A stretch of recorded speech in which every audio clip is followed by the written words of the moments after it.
In today's video, I'm going to teach you how to create calendar in Go High Level. Start by opening your preferred web browser and searching for Go High Level.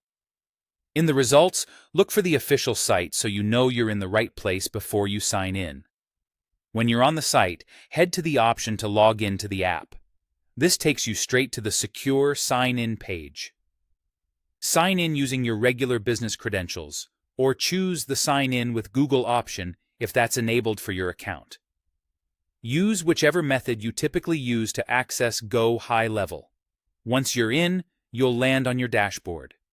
If you manage or access multiple accounts, make sure you're working in the correct one.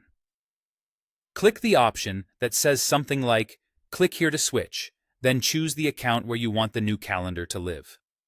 This matters because your calendar will be tied to the account you select, and that controls who can use it and where it appears. Next, look to the left-hand sidebar and open Settings.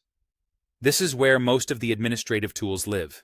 Inside Settings, select Calendars, then click the button to create a new calendar. You're now ready to choose the calendar type that best matches your booking needs. Pick from 4 types. Personal booking is perfect for one-on-one meetings where a single host takes all appointments.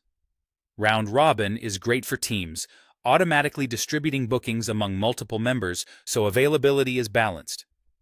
Class booking allows multiple attendees to reserve the same time slot, which is ideal for workshops, training sessions, or classes. Collective booking requires multiple team members to be available at the same time, useful for joint calls or consultations where more than one staff member must attend. After selecting the type, fill in the key details.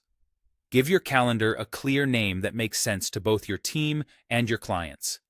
Add a concise description to set expectations about the purpose of the meeting or who it's for. Select the hosting team member or members depending on the calendar type you chose. Create a short, memorable custom URL so it's easy to share and recognize.